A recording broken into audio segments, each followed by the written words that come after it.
Style మారిందే, నా నడక మారిందే.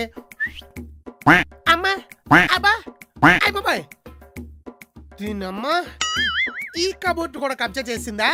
ఊసే రాజకుమారే. ఏం బా అరుస్తున్నావు? అద్దంలో చూసుకోకుండాదైనా చూసుకున్నావా? చిచే మొహం బావా, పొద్దున్నే అద్దంలో నీ మొహం నువ్వే చూసుకున్నావా అంటున్నా. నా మొహం చూసుకుంటున్నాను కాబట్టి ఇంద్రియాలన్నీ ఇంకా ఎలా పనిచేస్తున్నాయి. అదే నీదో మీ ఎక్కడో చూస్తే పార్ట్కో ప్లాస్టిక్ సర్జరీ చేయించుకోవాలి. ఏదో ఇరిటేషన్ ఈ మోజీ మొహం నువ్వును.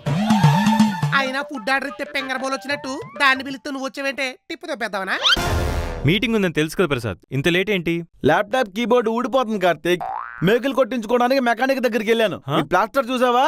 కార్బన్ సెన్ లో కూడా ఇన్ని రబ్బర్ లేదు నేను. మరీ ఓవర్గా చెప్తావు ప్రసాద్. బానే పనిచేస్తున్నాయిగా. బాగానే పనిచేస్తున్నాయా? నీ బొంద కార్తీక్. ఈ ల్యాప్టాప్ పొరపాటున పురావస్తు శాఖ వాళ్ళకి దొరికితే అశోకుడు అప్పుడప్పుడు ఆట విడుపుగా వాడుకునే ల్యాప్టాప్లని కళ్ళకద్దుకుంటారు తెలుసా? అవును కార్తీక్, యూట్యూబ్ ఓపెన్ చేసి మావిడాకులు అని టైప్ చేస్తే మొగల్ రేకులు వీడియోలు ఓపెన్ అవుతున్నాయి. మరే మొన్న గాయత్రికి ఐ లవ్ యూ అని మెయిల్ చేస్తే నీరజ గారికి వెళ్ళిపోయింది. ఆవిడకి ఇంగ్లీష్ రాదు కాబట్టి సరిపోయింది కార్తీక్. లేకపోతే ఒడ్డు మీద పడిన పిత్తబరగలాగా గిల్ల గిల్ల గిల్ల కొట్టుకునేవాడిని నేను. ఏంటి చీరలన్నీ ఇలా చిందరవందర చేస్తారు? మీకు ఎన్నిసార్లు చెప్పాను నా కబోర్డ్ ముట్టుకోవద్దని? కొట్టానంటే అంచు సిరిగిపోద్ది. ఏదో ఎంబ్రాయిడరీ మొహం నువ్వును. పంపలో ఉన్న కబోర్డ్లని నువ్వే కొట్టేస్తే నా బట్టలు ఎక్కడ పెట్టుకోవాలా? గుడ్లు పీకెత్తాను అలా చూసేవంటే. పెళ్ళైన కొత్తలో చిన్న పెట్టెట్టుకొచ్చి 1/2 డజన్ చీరలు ఆ ఆకారంలో పేర్చావు. నెల తిరగకుండా దాన్ని నింపేశావు. 6 నెలలు తిరగకుండా దీన్ని నింపేశావు. ఇప్పుడు దీని మీద పడ్డావా? నిన్ను కట్టుకున్నందుకు నన్ను బట్టలు కూడా కట్టుకునేవంటే. నిన్ను ఎలాగే వదిలేస్తే నా సొక్కలన్నీ స్టీల్ సమ్మలోడికి వేసేసి ఏదో రోజు నన్ను అమీర్పేట అడ్రోడ్ సెంటర్ లో అండర్వేర్ తో నిలబెట్టేస్తావు కదా. ఓన్లేబా, అండర్వేర్ కి బ్రాండ్ అంబాసిడర్ లో ఉంటావు. Prasad, how dare you say that? Common sense లేదా అలాంటి మెయిల్స్ పెట్టడానికి? నువ్వంత హార్ష్ గా మాట్లాడక గాయత్రి, నేను హర్ట్ అవుతాను తెలుసా? ये क्या बात कर रहा है कार्तिक? दिमाग नहीं है क्या इसको? రావు గారు తెలుగులో తిడుతుంది కానీ హిందీలో నేనంటే ఇష్టం అని చెప్తుంది కార్తిక్ అండి. బాబు నీ పులిహోర ఆపితే టాపిక్ లోకి వెళ్దాం. రావు గారు, ఈ టౌన్స్ లో జంక్షన్స్ దగ్గర సిమెంట్ దిమ్మల మీద పొలిటీషియన్ తలకాయలు విగ్రహాలుగా పెడతారు. కరెక్ట్ గా అబ్జర్వ్ చేయండి. శ్రావణి తల ల్యాప్టాప్ మీద అతికించినట్లేదు.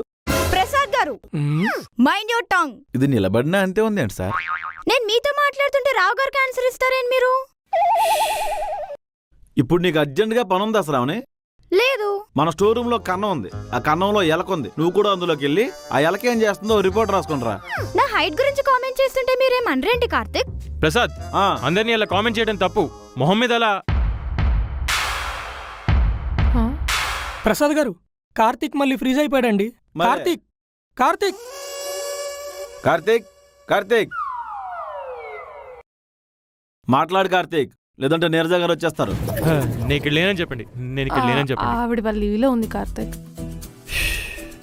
లింగులింగమంటూనే 4 లుంగీలు, 1/2 డజన్ చొక్కాలు, 1/2 డజన్ ప్యాంట్లు, మళ్ళీ వాటి కబోర్డ్ లో కలర్ రౌండ్ ఎందుకు బొక్క?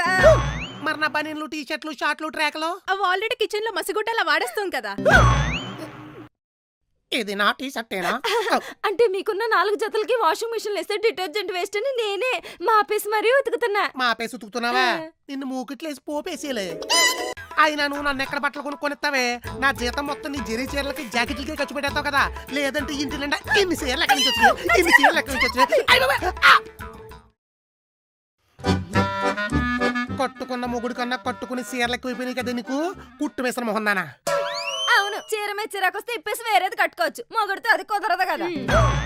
రేపు నా పెళ్లి రోజు బావా. నా పెళ్ళాం నుంచి తప్పించుకోవాలంటే ఏం చేయాలి బావా? అయితే ఇవాళ మీ ఆవిడతో దొంగ పోలీసు ఆడు. నువ్వు దొంగ, మీ ఆవిడ పోలీసు. ఇంట్లో నుండి పారిపోయి పెళ్లి రోజు అయిపోయారా? అలాగే బావా. ఇలాంటి చిన్న చిన్న విషయాలు కూడా హ్యాండిల్ చేయడం రాదు. పెళ్లిళ్ళు చేసుకుని పిల్లలు కనేస్తారు. ఏమండి ఎక్కడికి? పక్క స్ట్రీట్ లో డ్రైనేజ్ బ్లాక్ అయిపోయిందంట. జిహెచ్ఎంసీ వాళ్ళు ఫోన్ చేశారు. వెళ్ళి క్లీన్ చేసి వస్తా. ఎక్కడికంటే మీరిద్దరూ మెయ్యాలంటే మార్కెట్కి వెళ్ళి కూరగాయలు సరుకులు తేవాలి కదా. కూరగాయల మార్కెట్ కి ఇంత బాగా రెడీ అయ్యి స్ప్రే కొట్టుకొని మరి వెళ్తారా? లేదే, మార్కెట్కి వెళ్ళడానికి సెప్టిక్ ట్యాంకులు క్లీన్ చేసి వాళ్ళుగా కోసేట్టుకుని వెళ్తానే. ఆ నీరజ గారు ప్రపోజ్ చేసిన దగ్గర నుంచి ప్రేతకళ్ళు వస్తున్నాయి. నైట్ టైం వాకింగ్ చేస్తుంటే ఇలానే ఫ్రీజ్ అయిపోయి ఎక్కడికో వెళ్ళిపోతున్నానంట. మా ఇంట్లో వాళ్ళందరూ కంగారు పడి ఆత్మీయమైన ఆవహించిందేమో అనుకుని భూత వైద్యుడి దగ్గరికి తీసుకెళ్లారు. ఆ దరిద్రుడేమో డామ్ డీమ్ డుష్ అని నోటికొచ్చిందల్లా వాగి వేపకర్రతో వీరబాదుడు బాదాడండి. కార్తీక్, ఆ రోజు నువ్వు షాక్ అయినప్పుడు మెదడుకు దగ్గరగా ఉన్న నరాలు కట్ అయిపోయి ఉంటాయి. నాకు కూడా అదే అనిపిస్తుంది సార్. అవును, ఈరోజు నీరజ గారి బర్త్డే పార్టీ కదా, గిఫ్ట్ ఏం తీసుకెళ్దాం రావు గారు? ఆ, మన జీతం 2 రోజులకి జీర్ణం అయిపోతుంది. పార్కింగ్ దగ్గర పూల మొక్కలు ఉన్నాయి, 4 పువ్వులు కోసి పాలిథిన్ కవర్లో చుట్టేసి ఇచ్చేద్దాం. ఫ్రీగా ఫుడ్ దొరికినట్టు ఉంటుంది, రిచ్గా బొకే ఇచ్చినట్టు ఉంటుంది. మీ సోదాపితే మీటింగ్ స్టార్ట్ చేద్దాం. ఏ మూవీ క్యాస్టేవేనా? ఈ సినిమాలో హీరో సింగిల్ గా ఐలాండ్ లో ఇరుక్కుపోయి ఇబ్బందులు పడుతున్నాడు అనుకుంటారు కానీ అదే ఛాన్స్ నాకు వస్తే పిచ్చ ఎంజాయ్ చేస్తా. ఎందుకో తెలుసా, అక్కడ మీ ఎక్క ఉండదు కదా. సర్లే గానీ షర్ట్ ఏంటి ఒక సైడే తడిసింది, ఇంకో సైడ్ ఎవరికి ఇచ్చారేంటి? పిఎం మోడీ గారు పబ్లిక్ మీటింగ్ వచ్చి వర్షంలో తడిసిపోతుంటే గొడుగులో సగం షెల్టర్ ఇచ్చి హెలికాప్టర్ దాకా డ్రాప్ చేసి వెళ్ళే. వెళ్తా నీకు వృద్ధాప్య పింఛన్ ఇప్పిస్తా అన్నారు. నెక్స్ట్ మీటింగ్ గుర్తు చేయి. నేను వెళ్ళింది ఎక్కడికే? కూరగాయల మార్కెట్ కి. 24 గంటల గొడుగు నాకు గుండె మీద ఉంటుందా? ఏదవ మొలకలు వచ్చిన ఉల్లిపాయ మొహం నువ్వు. తడిసిపోయి వచ్చిన ముగ్గురికి తలకాయ తొట్టడం తెలియదు కానీ సగం తడిసిందేటి సంకల తడిసిందేటి నీ ఏదవ కొసుల్లో నువ్వును. కోడింగ్ లో ఏ డౌట్స్ ఉన్నా కానీ మన ప్రసాద్ చెప్తాడు. I don't want be in team Karthik. Why? What's the problem? నీ కళ్ళు బాగుంటాయి, నీ ఫేస్ బాగుంటాయి, నీ హెయిర్ బాగుంటాయి, ఏం క్రీమ్ వాడతాయి, ఇవన్నీ అంకుల్ కిందకు కార్తిక్. అంకులా?